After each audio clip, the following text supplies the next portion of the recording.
Hello friends, welcome to Ajit study centre. तो आज के इस वीडियो में हम लोग प्रेजेंट परफेक्ट टेंस का इंट्रोगेटिव सेंटेंस को सीखने वाले हैं।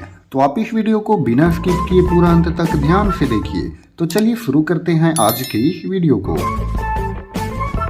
देखिए, इंट्रोगेटिव सेंटेंस का मतलब होता है प्रश्नवाचक वाक्य। इसके पहले हम लोग प्रेजेंट परफेक्ट टेंस का अफर्मेटिव सेंटेंस यानी कि सकारात्मक वाक्य और निगेटिव सेंटेंस यानी कि नकारात्मक वाक्य को देख चुके हैं। उसका वीडियो अपलोडेड है, आप प्ले लिस्ट में जाकर के इंग्लिश ग्रामर खोल करके वहां आप देख सकते हैं।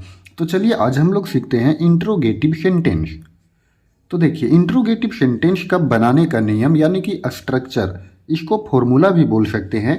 तो फॉर्मूला ये है, सबसे पहले हम लोग हैज और हैव का प्रयोग करेंगे और उसके बाद हम लोग सब्जेक्ट का प्रयोग करेंगे और उसके बाद वर्ब का थर्ड फॉर्म का प्रयोग करेंगे और फिर उसके बाद ऑब्जेक्ट का प्रयोग और उसके बाद फिर क्वेश्चन मार्क। ये क्वेश्चन मार्क को देना नहीं भूलना है, क्योंकि यहाँ पर क्या होता है इंट्रोगेटिव सेंटेंस में कि यहाँ पर हमेशा क्वेश्चन अराइज होता है। जैसे कि देखिए, क्या राष्ट्रपति पुरस्कार वितरित कर चुके हैं? तो यहाँ पर क्वेश्चन अराइज हुआ है, तो इसीलिए यहाँ पर क्वेश्चन मार्क लगाना नेसेसरी है।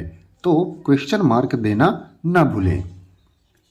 तो देखिए, सबसे पहले हम लोग प्रयोग करेंगे हैज और हैव का, उसके बाद सब्जेक्ट का प्रयोग करेंगे, फिर भी3 का, फिर ऑब्जेक्ट का, फिर क्वेश्चन मार्क का। तो चलिए हम लोग एक एक करके ट्रांसलेट को देखते हैं। देखिए, फर्स्ट ट्रांसलेट है, क्या राष्ट्रपति पुरस्कार वितरित कर चुके हैं? अब यहाँ देखिए क्वेश्चन अराइज किया जा रहा है, तो यहाँ पर देखिए हैज और हैव में दोनों में से हमें एक का प्रयोग करना है। तो यहाँ पर प्रयोग हो जाएगा हैज का। उसके बाद देखिए ये राष्ट्रपति की बात की जा रही है, तो इसके पहले हम लोग प्रयोग करेंगे द का। उसके बाद राष्ट्रपति का इंग्लिश होता है प्रेसिडेंट। तो देखिए हैज द प्रेसिडेंट। उसके बाद यहाँ पर है, देखिए सब्जेक्ट तो हम लोग प्रयोग कर दिए, प्रेसिडेंट हो गया सब्जेक्ट में। उसके बाद वर्ब का थर्ड फॉर्म, तो वर्ब यहाँ पर है वितरण करना, यानी कि वितरण करना का इंग्लिश होता है डिस्ट्रीब्यूट। तो डिस्ट्रीब्यूट का थर्ड फॉर्म क्या होगा? डिस्ट्रीब्यूटेड। तो यहाँ लिखेंगे डिस्ट्रीब्यूटेड। उसके बाद क्या डिस्ट्रीब्यूटेड करना है? तो ऑब्जेक्ट में है पुरस्कार, तो पुरस्कार का इंग्लिश होता है अवार्ड्स। तो इसके पहले भी द का प्रयोग कर देंगे और फिर पुरस्कार का हो जाएगा अवार्ड्स और फिर क्वेश्चन मार्क लगाना है। तो इस तरह से क्या राष्ट्रपति पुरस्कार वितरित कर चुके हैं, इसका ट्रांसलेट बन गया has the president distributed the awards. Next sentence है, क्या पुलिस रमेश को गिरफ्तार कर चुकी है? तो यहाँ पर भी क्वेश्चन अराइज हो रहा है। तो यहाँ पर देखिए पुलिस की बात है, तो यहाँ पर इसमें से देखिए हैज और हैव में, तो यहाँ पर प्रयोग होगा हैज का, और पुलिस है तो इसके पहले द का प्रयोग, तो हैज द पुलिस। उसके बाद सब्जेक्ट, सब्जेक्ट तो यहाँ पर हम लोग लिख लिए पुलिस। उसके बाद वर्ब का थर्ड फॉर्म, तो वर्ब का यहाँ पर क्या है? तो गिरफ्तार करना। गिरफ्तार करना का इंग्लिश होता है अरेस्ट। तो गिरफ्तार करना का वर्ब का थर्ड फॉर्म लेना है, मतलब कि अरेस्ट, अरेस्टेड, अरेस्टेड। तो यहाँ प्रयोग होगा अरेस्टेड का। तो ये हो गया हैज द पुलिस अरेस्टेड किसको? तो यहाँ पर है रमेश को, तो यहाँ लिख देंगे रमेश, यानी कि ऑब्जेक्ट में है रमेश और उसके बाद क्वेश्चन मार्क। तो इस तरह से क्या पुलिस रमेश को गिरफ्तार कर चुकी है, इसका ट्रांसलेट बनेगा has the police arrested Ramesh. Next है, क्या हम लोग घर जा चुके हैं? तो क्या हम लोग घर जा चुके हैं? तो यहाँ पर है हम लोग, तो हम लोग के साथ क्या प्रयोग होता है? हैव का। तो हैव जो है पहले लिखेंगे, उसके बाद सब्जेक्ट, तो सब्जेक्ट में है हम लोग यानी कि वी। उसके बाद देखिए वर्ब का थर्ड फॉर्म, तो यहाँ पर जाना वर्ब है, तो गो, वेंट, गॉन। तो हैव वी गॉन। तो देखिए गो के साथ हमेशा टू का प्रयोग होता है, क्योंकि जाने का क्रम जो है वो लगातार होता है, कंटिन्यूअसली प्रोसेस है। और फिर ऑब्जेक्ट में हो जाएगा घर यानी कि हाउस, और फिर क्वेश्चन मार्क। तो इस तरह से have we gone to house, क्या हम लोग घर जा चुके हैं।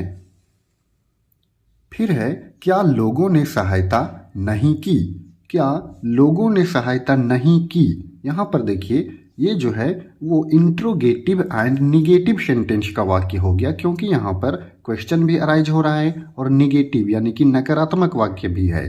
तो ये जो है वो प्रेजेंट परफेक्ट टेंस का interrogative sentence and negative sentence का वाक्य है। तो कुछ नहीं करना है, इसमें सब्जेक्ट के बाद नॉट का प्रयोग कर देना है।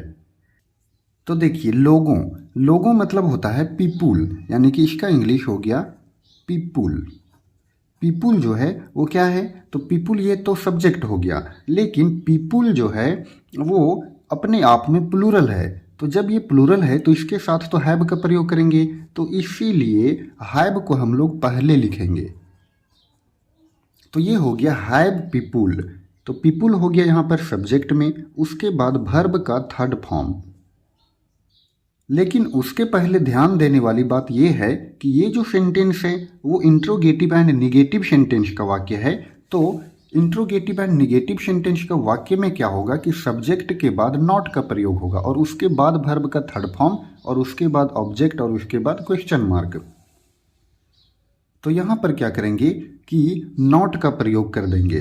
तो हैव पीपुल नॉट, और देखिए वर्ब का थर्ड फॉर्म यानी कि वर्ब है यहाँ पर सहायता करना, मतलब कि हेल्प मीन सहायता करना, और फिर हेल्प हेल्प्ड हेल्प्ड HELPED।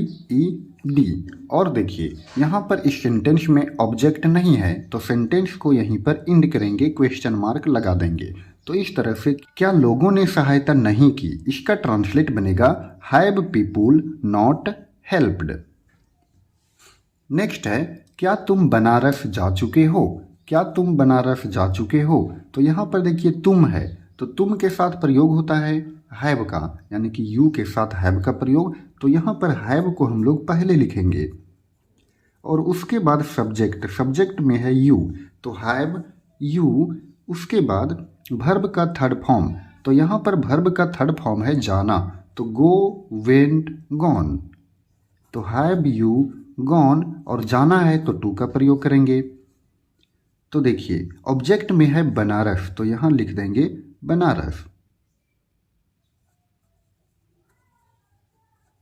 और फिर क्वेश्चन मार्क। तो इस तरह से क्या तुम बनारस जा चुके हो, इसका ट्रांसलेट बनेगा have you gone to Banaras. Next sentence है क्या हम लोग क्रिकेट खेल चुके हैं। तो हम लोग यहाँ पर है, तो हम लोग यहाँ पर सब्जेक्ट है, तो और हम लोग की यानी कि वी के साथ हैव का प्रयोग, तो हैव को हम लोग पहले लिखेंगे, और फिर सब्जेक्ट वी, उसके बाद वर्ब का थर्ड फॉर्म। तो वर्ब यहाँ पर है खेलना, तो प्ले प्लेड प्लेड, क्योंकि वर्ब का थर्ड फॉर्म हो जाएगा played. Have we played cricket, और फिर क्वेश्चन मार्क। तो इस तरह से क्या हम लोग क्रिकेट खेल चुके हैं, हैव वी प्लेड क्रिकेट, और फिर क्वेश्चन मार्क। नेक्स्ट है क्या वह सो चुकी है, क्या वह सो चुकी है, इसका ट्रांसलेट क्या बनेगा, इसका आंसर आपको कमेंट में देना है। तो फ्रेंड्स आई होप कि आपको प्रेजेंट परफेक्ट टेंस का इंट्रोगेटिव सेंटेंस समझ में आ गया होगा। अगर आपको ये वीडियो पसंद आया हो तो आप इस वीडियो को लाइक करें, और चैनल पर नए हो तो चैनल को सब्सक्राइब करना ना भूलें। धन्यवाद।